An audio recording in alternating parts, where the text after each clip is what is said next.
بسم اللہ الرحمن الرحیم۔ مالی پریشانی، پہلی بات تو یہ کہ اتنی بڑی پریشانی نہیں جس کو سوار کیا جائے۔ آیت پڑھوں گا قرآن پاک کی، اور میرا خیال ہے کہ بہت ساری پریشانیاں تو قرآن مجید کے لفظوں سے دور ہو جائیں گی۔ سورہ ہود ہے، اس کی آیت نمبر 6 ہے، 12ویں سپارے کی پہلی آیت ہے۔ کیا انداز ہے، اور میرے رب کا کتنا من موہ لینے والا اور دل کو چھو لینے والا انداز ہے۔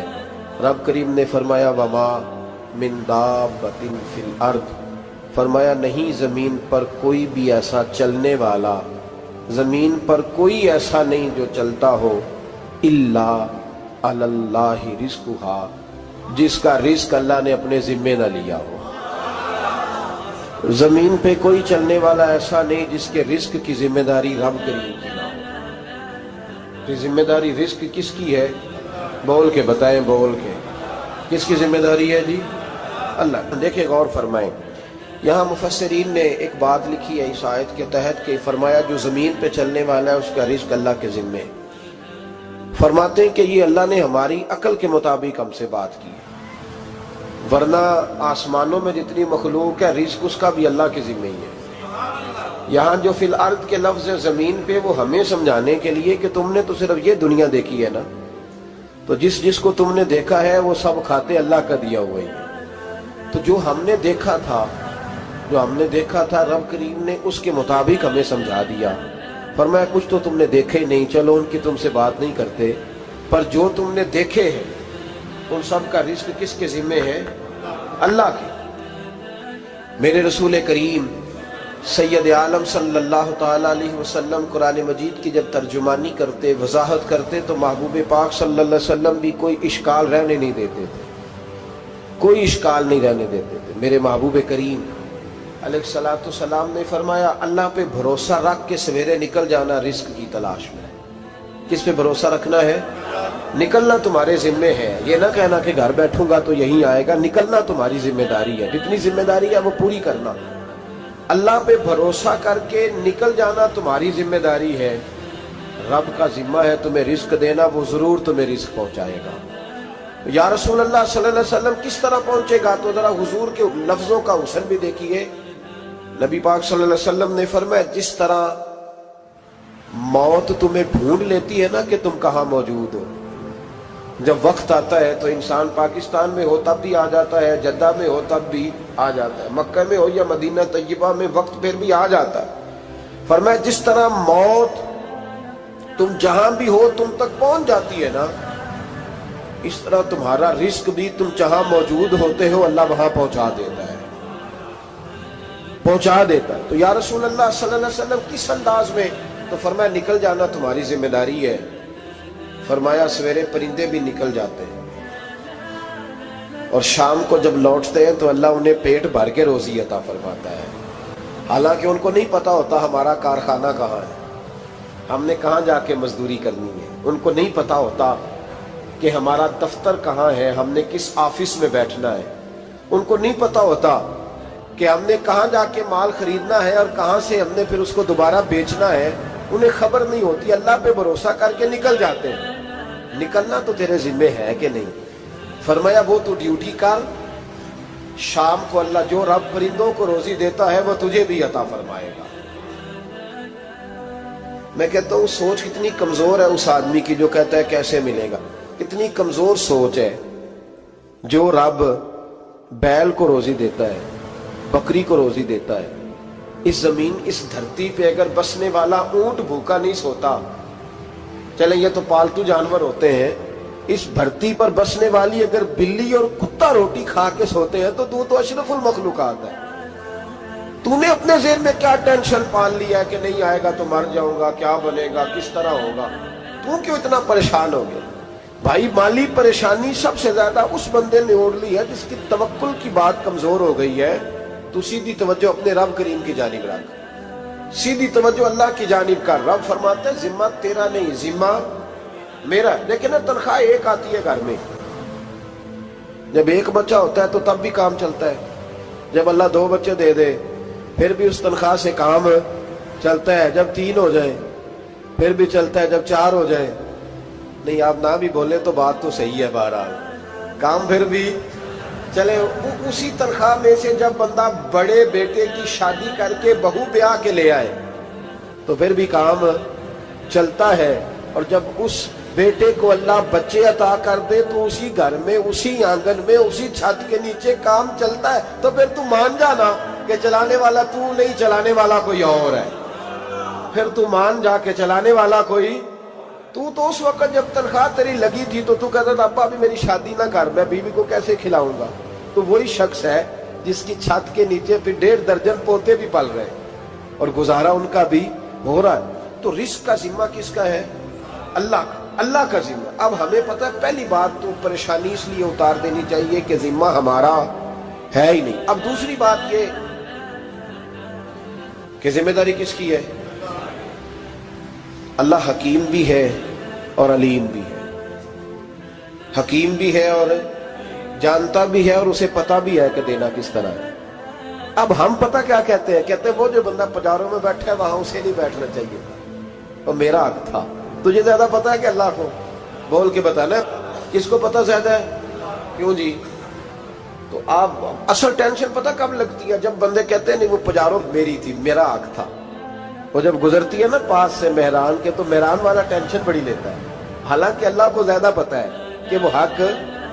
ایک بات اپنے ذہن میں یاد رکھ لیں، رٹ لیں کہ جو میرے لیے بہتر تھا میرے رب نے مجھے دے دیا، تو بات ختم ہو گئی۔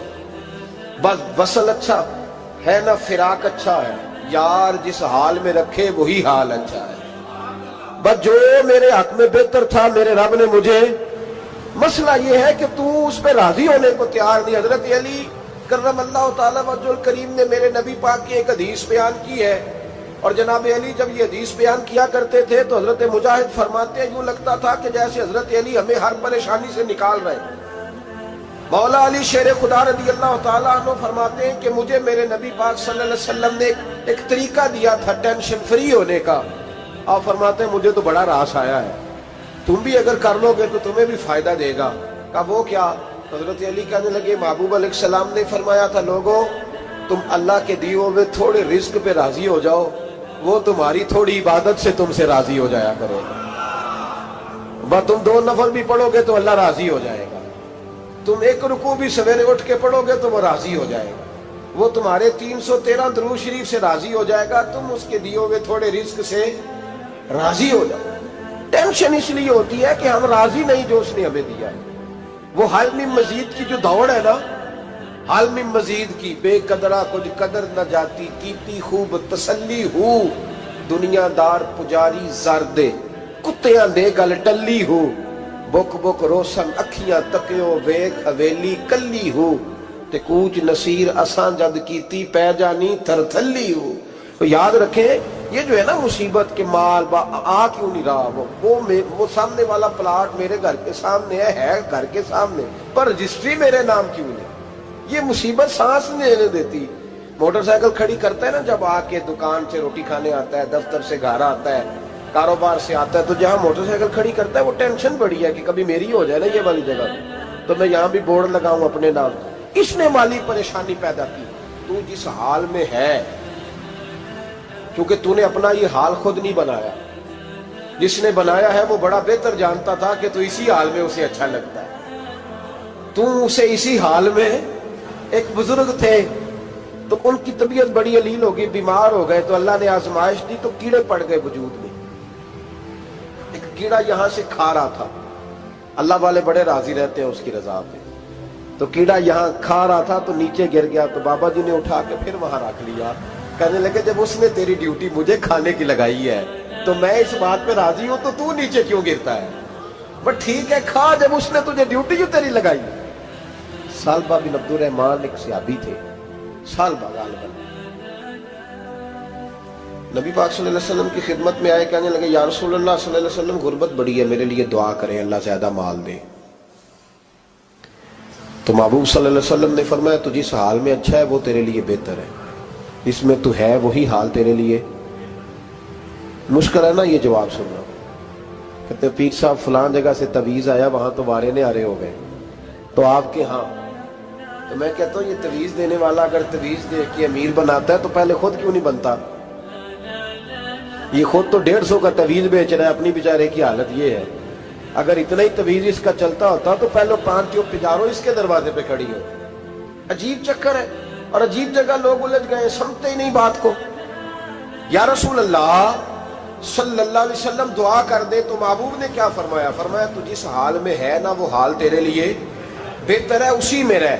کہ نہیں حضور دعا کرے۔ فرمایا سال بعد تو باز آ جا۔ حضور دعا کرے۔ فرمایا تو باز آ جا۔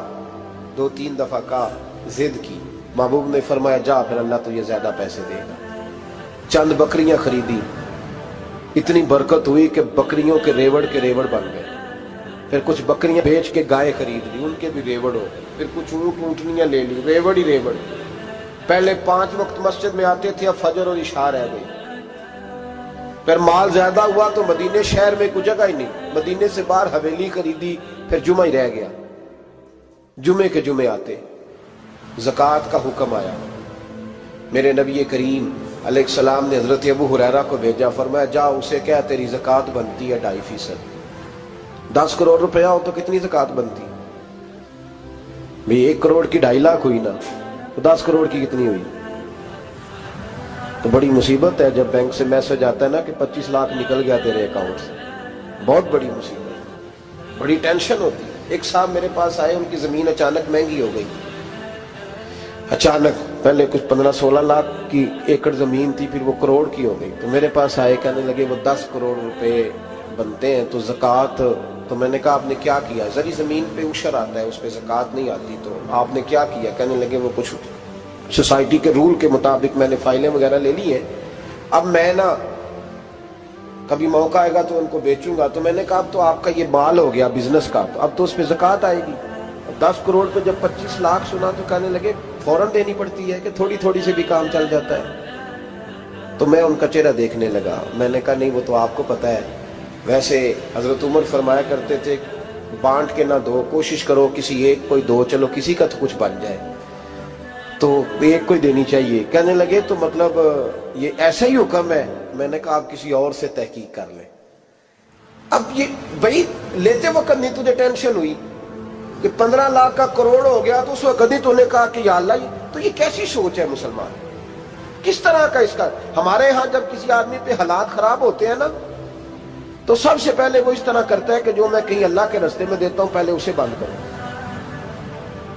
جس رستے تجھے آ رہا تھا پہلے تو نے وہ رستہ بلاک کیا۔ حضرت اسماء بنت ابی بکر صدیق کہتی ہیں میں حضور کو مسجد کے لیے، ادارے کے لیے، صحابہ صفہ کے لیے کچھ دے رہی تھی تو میں نے گننا شروع کیا تو حضور مسکرانے لگے۔ حضور مسکراتے کیوں ہیں؟ تو فرمانے لگی، محبوب فرمانے لگے اسماء اللہ کے رستے میں گن گن کے نہ دیا کر، ورنہ وہ بھی تجھے گن گن کے دے گا، تو اس کے رستے میں بے حساب دے وہ بھی تجھے بے حساب ہی عطا فرمائے۔ لیکن پہلے یہ والا پہلے دروازہ بند کرو، یہاں سے پیسے ختم ہو رہے ہیں، تو اس طرح کرنا بھائی۔ اس دفعہ سوٹ ذرا گرمیوں والے نہ خرید، لیکن جو تو اللہ کے رستے میں دے رہا ہے اسے دیتا رہے۔ لیکن ہم اپنا نقصان کرتے ہیں، زیادتی کرتے ہیں اپنے ساتھ۔ میں نے آپ کو پہلے بھی بتایا تھا پیار کی بولی ہے، پھر بولتا ہوں۔ ایک بڑے بڑے پیار والے دوست ہیں، ایک دفعہ مجھے کہنے لگے کہ آپ کئی دفعہ اعلان کرتے ہیں تو مجھے اچھا نہیں لگتا، اور آپ ادارہ بھی بہت زیادہ بننے والا ہے، بڑی چیزیں میں دیکھتا ہوں جو ہوں تو بڑا نظام اچھا ہو جائے، آپ دعا کریں اللہ مجھے پیسے دے تو میں بڑے سارے خرچ کروں گا اس کے رستے میں۔ تو میں نے کہا یا اللہ اسے 10 کروڑ دے، یہ 9.5 کروڑ تیرے رستے میں دے دے گا۔ تو وہ چپ کر گیا، جس طرح آپ نہیں کر گئے سارے، چپ کر گیا وہ بھی۔ اس نے کہا جی نہیں جی انشاءاللہ کریں گے۔ تو میں کیا پلیا جی تے دعا پہ ہوں دیا، ابھی تو وہ آئیں گے تو تب دیکھی جائے گی، تو تو یہیں اڑ گیا ہے۔ یعنی 9.5 کروڑ اللہ کے رستے میں خرچ کرنے کی دعا پہ بھی آمین کوئی نہیں کہتا کہ چلو آمین ہی کہہ دے۔ تو میں کہا تینوں تے 50 لاکھ بچتا سی پیا، لیکن تو اس سودے پہ تیار ہے۔ جب یہ سوچ ہوتی ہے، یہ غلط سوچ ہے، یہ بات تو اگر تے مسکرانے والی، لیکن یہ سوچ صحیح نہیں۔ حضرت عثمان غنی رضی اللہ تعالیٰ عنہ کہتے ہیں جس وقت نبی پاک صلی اللہ علیہ وسلم نے اعلان کیا نا جنگ کے موقع پر کہ 800 سپاہیوں کا خرچہ چاہیے، کہتے ہیں میرے پاس 600 کا تھا۔ یہاں ایک روایت میں حضور نے 1000 کا اعلان کیا تو میرے پاس 800 کا تھا۔ جب 2-3 دفعہ نبی پاک نے اعلان کیا تو کہتے ہیں میں نے کھڑے ہو کے کہا یا رسول اللہ پورا 800 میری طرف سے. کہتے ہیں میں نے 200 سپاہی کا خرچہ ادھار اٹھایا لیکن پورے 2 مہینے نہیں گزرے تھے رب کریم نے مجھے کئی گنا کر کے پیسے واپس عطا فرما دیے. پر بات تو یہ ہے کہ تیری وہاں لو لگی ہو, تو تجارت کرتا ہے ان لوگوں کے ساتھ جو کیا دے سکتے. تو سالبہ کے پاس حضور نے پیغام بھیجا. پہلے تو کہا تیرے لیے بہتر نہیں مال. جب اصرار کیا تو بڑی برکت ہو گئی, بڑا آیا تو فرمایا زکوٰۃ دے, 2.5% زکوٰۃ ہے. اب جب سوچا کہ 5 اونٹوں پہ ایک بکری جائے گی اور بڑا سارا مجھے دینا پڑے گا, اب جب غور کیا تو یہ تو نہ کہا کہ میں نہیں دیتا. حضرت ابو ہریرہ سے کہنے لگے نبی کریم علیہ السلام کی خدمت میں عرض کرنا کہ میں خود آؤں گا. حضرت ابو ہریرہ نے آ کے عرض کی یا رسول اللہ صلی اللہ تعالی علیہ وسلم. حضور وہ کہتے تھے میں خود آؤں گا.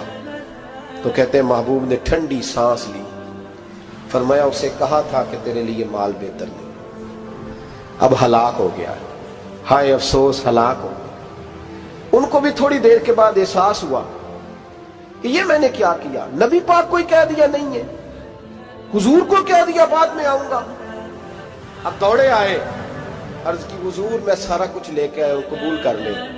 محبوب نے فرمایا گویا بلال حبشی کی خشک کھجور بھی قبول ہے اور صہیب رومی ایک اٹی بان کی لائے تو وہ بھی قبول ہے, اور عمار بن یاسر اور مصعب بن عمیر اگر 2 دینار دے جائیں اور کوئی پرانا جوڑا کسی سپاہی کے لیے چھوڑ جائے تو وہ بھی قبول ہے, لیکن تو اپنا لاکھوں لے کے چلا جا, تیرا کوئی نہیں قبول. معاف کر دیں.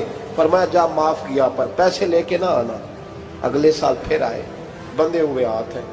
محبوبہ میں دولت کا کیا کروں گا, آگ لگانی ہے, قبول کر لیں. فرمایا تو لے جا, تیرا نہیں قبول. گرا جو ان کی نگاہ سے وہ سنبھل نہیں سکتا. حضور نے وصال ظاہری کیا تو جناب صدیق اکبر کے پاس آئے, لاکھوں کا مال. ابو بکر قبول کر لو. تو جناب صدیق اکبر کہنے لگے اس کا کر لو جس کا نبی نے نہیں کیا, چل جا, کوئی نہیں چاہیے. حضرت عمر کے زمانے میں قحط پڑ گیا, بارشیں نہیں ہوتی, غلہ نہیں ملتا, حالات خراب ہے, مالی طور پہ بحران آ گیا, غربتیں, مجبوریاں, تکلیفیں. آ کے روئے, عمر میرا قبول کر لو, مجھے معافی تو مل گئی تھی نا. فرمایا معافی اپنی جگہ پہ, پر جس کا مصطفیٰ نے قبول نہیں کیا. بہت سارے لوگوں کو پتہ ہی نہیں کہ ان کا قبول ہی نہیں ہوا, اور وہ الجھے ہوئے, انہیں خبر ہی نہیں کہ اصل بات کیا ہے. فرمایا جس کا مصطفیٰ کریم نے قبول نہیں کیا, اب ہیرے اور جواہرات بھی لے کے آئے تو بھوکے مریں گے, پر اس کا قبول, اس بات پہ راضی رہو اس حال میں اللہ نے رکھا ہوا, اس حال میں راضی رہو. جو مصیبت ہے نا دیکھنی کہ وہ بھی میرے پاس, تمہیں کیا پتا, کبھی پوچھ تو صحیح اس سے وہ کس مصیبت کا شکار ہے. جو مالی طور پہ بڑا امیر ہے تو اس کی طرف دیکھ کے اپنا دل برا کرتا ہے. بس جس حال میں رب نے رکھا ہے اس حال میں رہ. حضرت عثمان غنی کے زمانے میں تو وہ وصال کر گئے, لیکن بھائی تو جس حال میں تیرا رب تجھے رکھتا ہے اس حال میں رہ, تیری مالی پریشانیاں ختم ہو جائیں. میں نے پہلے بھی شاید آپ کو ایک دفعہ کہا تھا, میں تعلیم سے فارغ ہوا تو میرے ایک استاد اور میرے کچھ دوست کہنے لگے افریقہ آ جائیں آپ, وہاں ایک بہت بڑا ادارہ ہے, اس کو چلائیں, اس کو سنبھالیں. میری والدہ سے میں نے کہا, اس طبیعت ہوتی ہے نا انسان کی, میرا بھی دل لگ گیا. میری اماں پڑھی نہیں تھی لیکن اللہ نے دانائی بڑی عطا فرمائی تھی, حکمت بڑی تھی, سیانی بڑی تھی. تو میں نے کہا اماں جی تو مجھے ساؤتھ افریقہ کی دعوت ہو رہی ہے تو آپ کیا کہتی ہیں. تو اٹھ کے میرے پاس آ گئی اور مجھے انہوں نے اپنے بازوؤں میں لے لیا, پھر میرا ماتھا چوما, کہنے لگی پتر میں تے وال بھی نہ پوٹ کے دیوا کسی نے, ہم نے دولت کا کیا کرنا, تو اللہ کا نام لے کے کہیں بیٹھ جا, رب کریم رون کے لگا دے گا, خیر ہو جائے. تو میرے بھائی یاد رکھیں ان چیزوں سے تھوڑا سا دیکھیں نا, قناعت کریں, جو اللہ نے دیا اس پہ راضی ہو جائیں. اللہ بڑا مہربان ہے, وہ آسانیاں کر دیا کرتا ہے. تو یاد رکھیں میرے رسول کریم علیہ السلام نے ایک تو ہمیں درس یہ دیا ہے کہ تو سمجھ جا, قرآن نے ہمیں بتایا ہے کہ روزی تیری ذمہ داری نہیں, روزی کس کی ذمہ داری ہے, اللہ کی. اور دوسری بات یہ کہ جو اللہ نے تمہیں دیا ہے اس پہ تو راضی ہو جا, تیری مالی پریشانیاں ختم ہو جائیں. اور پھر حضور صلی اللہ علیہ وسلم نے فرمایا مذہبی طور پر جب دیکھو تو آگے دیکھو, اور دنیاوی طور پر جب دیکھو تو پیچھے دیکھو, پریشانی ختم ہوگی. مذہبی طور پر جب دیکھو, جو 5 نمازیں پڑھتا ہے وہ تہجد پڑھنے والے کو دیکھے, اور جو تہجد پڑھتا ہے وہ اشراق چاشت پڑھنے والے کو دیکھے. اور جو بندہ اشراق اور چاشت پڑھتا ہے پھر اس کو دیکھے جو سارا دن مصطفیٰ پہ درود پڑھتا ہے. اوپر دیکھے کہ میں نے اور نیک ہونا ہے اور نیک. اور جب مالی معاملہ ہے تو پھر نیچے دیکھ. اگر تو بیٹھا نا پجاروں پہ تو پھر ٹوڈی والے پہ نظر کر اس کا کیا حال ہے. اور اگر تو وہاں بیٹھا ہے تو دیکھ مہران والا بھی تو گاڑی چلا ہی رہا ہے. اور اگر تو وہاں ہے تو موٹر سائیکل والا دیکھ. اور تو وہاں ہے تو پھر سائیکل والے پہ نظر. اور اگر تو سائیکل والا ہے تو پیدل والے کو دیکھ. اگر تو کرائے کے مکان میں رہتا ہے تو پھر جھونپڑی والے کو دیکھ. اور اگر تو جھونپڑی میں رہتا ہے تو پھر بھی پریشان نہ ہونا. کچھ ایسے بھی ہیں جنہیں جھونپڑی بھی نصیب نہیں, جو سڑک پہ لیٹے ہوئے. اور اگر تو تندرست ہے نا تو کبھی جا کے اسپتال میں دیکھ حال کیا ہے, لوگ کس حال میں. تو ہم شکر نہیں ادا کرتے. اس کا نقصان کیا ہوتا ہے, نعمتیں چلی جاتی ہیں. اللہ فرماتے ہیں لئن شکرتم لازیدنکم, تو شکر ادا کر میں نعمتوں میں اضافہ کر دوں. تو بھائی مالی پریشانی کا تیسرا سبب یہ ہے کہ ہم دیکھتے ہیں مالی طور پر اوپر, تو پھر ہمیں طبیعت بگڑتی ہے. اور پھر مالی پریشانیوں کے کچھ اور اسباب بھی ہیں. امام شافعی فرماتے ہیں جن گھروں میں لوگ فجر کی نماز کے وقت سوئے ہوتے ہیں ان گھروں میں رزق نہیں آتا. آپ فرماتے ہیں فجر کا وقت اللہ کے دینے کا وقت ہے, اس وقت اللہ بانٹتا ہے. حضور صلی اللہ علیہ وسلم کا فرمان ہے نا حدیث میں کہ تہجد کے وقت اللہ پہلے آسمان پہ نزول جلال فرماتا ہے جو اس کی شان کے لائق ہے تہجد کے وقت, اور وہ کہتا ہے مانگو میں تمہیں عطا کروں گا. لینے کی باری آئے تو بندہ سمیٹ سماٹ کے اندر گھس جائے. ہمارے ہاں یہ ہوتا ہے کہ عشاء کے بعد بچے بیٹھتے ہیں موبائل لے کے, تہجد کا وقت آتا ہے تو ان کی آنکھیں بند ہونی شروع ہوتی. تو لینے کے وقت تو سویا تھا, ذرا مسئلہ کیسے حل ہوگا بھائی؟ جب کوئی آدمی خیرات بانٹ رہا ہو تو جو پیالہ پیچھے کر لے اسے ملے گا؟ کہتے اس وقت آنا جب میں بانٹ رہا تھا, اب تو کدھر آ گیا ہے. مثال دے رہا ہوں. تو فجر کا وقت مانگنے کا ہے, تو ساری رات تو گزر گئی گیمیں کھیلتے, ٹی وی دیکھتے, اور جو لینے کا وقت تھا تو سو گیا, تو کیسے آئے گا تیرے پاس؟ تو اٹھے سویرے, بندوں سے مانگ کے دیکھ لیا, بڑی عزتیں خراب ہوئی. فجر کا وقت اٹھ کے جھولی پھیلائے,